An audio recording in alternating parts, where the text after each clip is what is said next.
ನಮಸ್ಕಾರ ಸ್ನೇಹಿತರೆ, ನಮ್ಮ ಯೂಟ್ಯೂಬ್ ಚಾನೆಲ್ಗೆ ಹಾರ್ದಿಕ ಸ್ವಾಗತ.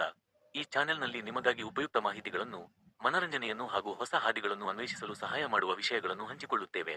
ನಿಮ್ಮ ಬೆಂಬಲ ಮತ್ತು ಪ್ರೋತ್ಸಾಹವೇ ನಮ್ಮ ಶಕ್ತಿಯ ಮೂಲ. ಹೊಸ ವಿಷಯಗಳು, ಜ್ಞಾನವರ್ಧಕ ಮಾಹಿತಿ ಮತ್ತು ಮನರಂಜನೆಯೊಂದಿಗೆ ನಾವು ನಿಮ್ಮ ಮುಂದಿದ್ದೇವೆ. ಚಾನೆಲ್ಗೆ ಸಬ್ಸ್ಕ್ರೈಬ್ ಮಾಡಿ, ಲೈಕ್ ಮಾಡಿ ಮತ್ತು ಶೇರ್ ಮಾಡಿ. ನಿಮ್ಮ ಅಭಿಪ್ರಾಯಗಳು ನಮಗೆ ಬಹಳ ಮುಖ್ಯ. ಧನ್ಯವಾದಗಳು. ದಂಡಗುಂಡ ಬಸವೇಶ್ವರ ದೇವಸ್ಥಾನವು ಕಲಬುರಗಿ ಜಿಲ್ಲೆಯ ಚಿತ್ತಾಪುರ ತಾಲ್ಲೂಕಿನ ದಂಡಗುಂಡ ಗ್ರಾಮದಲ್ಲಿದೆ.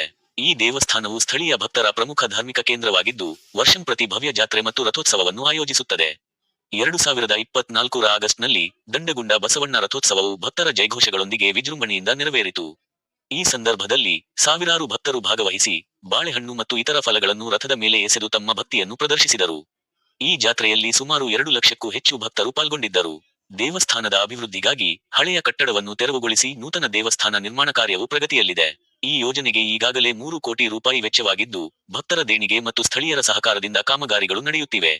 ಟ್ರಸ್ಟ್ ಸದಸ್ಯರು ಮುಂಬರುವ ಶ್ರಾವಣ ಮಾಸದೊಳಗೆ 2025ರ ಆಗಸ್ಟ್ ನೂತನ ದೇವಸ್ಥಾನವನ್ನು ಲೋಕಾರ್ಪಣೆ ಮಾಡುವ ಗುರಿ ಹೊಂದಿದ್ದಾರೆ. ದಂಡಗುಂಡ ಬಸವೇಶ್ವರ ದೇವಸ್ಥಾನವು ಸ್ಥಳೀಯರು ಮತ್ತು ಇತರ ರಾಜ್ಯಗಳ ಭಕ್ತರಿಗೆ ಆಧ್ಯಾತ್ಮಿಕ ಕೇಂದ್ರವಾಗಿದ್ದು, ಇಲ್ಲಿ ನಡೆಯುವ ಧಾರ್ಮಿಕ ಕಾರ್ಯಕ್ರಮಗಳು ಮತ್ತು ಉತ್ಸವಗಳು ಭಕ್ತರ ಮನಸ್ಸಿನಲ್ಲಿ ವಿಶೇಷ ಸ್ಥಾನವನ್ನು ಹೊಂದಿವೆ.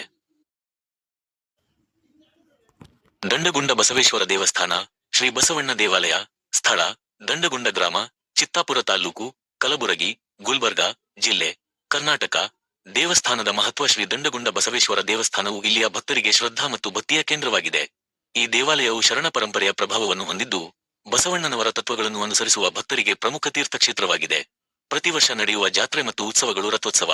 ಪ್ರತಿವರ್ಷ ನಡೆಯುವ ಈ ಮಹೋತ್ಸವಕ್ಕೆ ರಾಜ್ಯದ ವಿವಿಧ ಭಾಗಗಳಿಂದ ಸಾವಿರಾರು ಭಕ್ತರು ಆಗಮಿಸುತ್ತಾರೆ. ಪಾಲಕಿ ಉತ್ಸವ.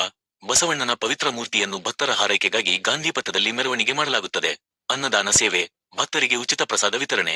ದೇವಾಲಯದ ಪುನರ್ನಿರ್ಮಾಣ. ಹಳೆಯ ದೇವಸ್ಥಾನವನ್ನು ತಿರಸ್ಕರಿಸಿ ಹೊಸ ಕಟ್ಟಡ ನಿರ್ಮಿಸುವ ಯೋಜನೆ ನಡೆಯುತ್ತಿದೆ. ಸುಮಾರು 3 ಕೋಟಿ ರೂಪಾಯಿ ವೆಚ್ಚದಲ್ಲಿ ದೇವಾಲಯ ಪುನರ್ನಿರ್ಮಾಣಗೊಳ್ಳುತ್ತಿದೆ. ಭಕ್ತರಿಂದ ಸಂಗ್ರಹಿಸಿದ ದೇಣಿಗೆಗಳಿಂದ ಈ ಕಾರ್ಯ ಪ್ರಗತಿಯಲ್ಲಿದೆ. ದಂಡಗುಂಡ ಬಸವಣ್ಣನ ಇತಿಹಾಸ. ಈ ಪ್ರದೇಶದ ಹಿಂದಿನ ಇತಿಹಾಸದ ಪ್ರಕಾರ, ಶ್ರೀ ಬಸವೇಶ್ವರನ ಪಾದುಕೆಯನ್ನು ಇಲ್ಲಿಗೆ ತಂದು ಪ್ರತಿಷ್ಠಾಪಿಸಲಾಯಿತು. ಈ ದೇವಾಲಯದಲ್ಲಿ ನಡೆಯುವ ಧಾರ್ಮಿಕ ಕಾರ್ಯಕ್ರಮಗಳು ಮತ್ತು ಪ್ರವಚನಗಳು ಭಕ್ತರ ಜೀವನದಲ್ಲಿ ಶ್ರದ್ಧಾ ಮತ್ತು ತತ್ವಜ್ಞಾನವನ್ನು ತುಂಬುತ್ತವೆ. ದೇವಾಲಯದ ಪುನರ್ನಿರ್ಮಾಣ. ಹಳೆಯ ದೇವಸ್ಥಾನವನ್ನು ತಿರಸ್ಕರಿಸಿ ಹೊಸ ಕಟ್ಟಡ ನಿರ್ಮಿಸುವ ಯೋಜನೆ ನಡೆಯುತ್ತಿದೆ. ಸುಮಾರು 3 ಕೋಟಿ ರೂಪಾಯಿ ವೆಚ್ಚದಲ್ಲಿ ದೇವಾಲಯ ಪುನರ್ನಿರ್ಮಾಣಗೊಳ್ಳುತ್ತಿದೆ. ಭಕ್ತರಿಂದ ಸಂಗ್ರಹಿಸಿದ ದೇಣಿಗೆಗಳಿಂದ ಈ ಕಾರ್ಯ ಪ್ರಗತಿಯಲ್ಲಿದೆ. ದಂಡಗುಂಡ ಬಸವಣ್ಣನ ಇತಿಹಾಸ. ಈ ಪ್ರದೇಶದ ಹಿಂದಿನ ಇತಿಹಾಸದ ಪ್ರಕಾರ, ಶ್ರೀ ಬಸವೇಶ್ವರನ ಪಾದುಕೆಯನ್ನು ಇಲ್ಲಿಗೆ ತಂದು ಪ್ರತಿಷ್ಠಾಪಿಸಲಾಯಿತು.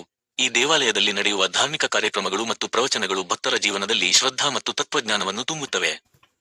ಮಹತ್ವದ ಘಟನೆಗಳು. ದೇವಾಲಯದ ಅಭಿವೃದ್ಧಿಗಾಗಿ ಶತಮಾನಗಳ ಕಾಲ ಭಕ್ತರು ಶ್ರಮಿಸಿದ್ದರು. ಪ್ರತಿ ವರ್ಷ ಬೃಹತ್ ರಥೋತ್ಸವ ಮತ್ತು ಪಾಲಕಿ ಉತ್ಸವ ನಡೆಯುತ್ತದೆ. ಅಕ್ಕ ಮಹಾದೇವಿ, ಚನ್ನಬಸವಣ್ಣ ಮತ್ತು ಇತರ ಶರಣರು ಈ ಪ್ರದೇಶದಲ್ಲಿ ಪ್ರವಚನಗಳನ್ನು ನೀಡಿದ ಶೋಧಕಾತ್ಮಕ ಪುರಾವೆಗಳು ಇವೆ. 5. ಭಕ್ತರಿಗೆ ಸಂದೇಶ. ಈ ದೇವಸ್ಥಾನ ಲಿಂಗಾಯತ ಧರ್ಮದ ಭಾವನೆಗಳನ್ನು ಪ್ರತಿಬಿಂಬಿಸುವ ಕೇಂದ್ರವಾಗಿದೆ. ಭಕ್ತರು ತಮ್ಮ ಜೀವನದಲ್ಲಿ ಭಕ್ತಿ, ಸತ್ಯ, ಪ್ರಾಮಾಣಿಕತೆ ಮತ್ತು ಸಮಾನತೆಯ ತತ್ವಗಳನ್ನು ಪಾಲಿಸುವಂತೆ ಪ್ರೇರೇಪಿತಗೊಳ್ಳುತ್ತಾರೆ.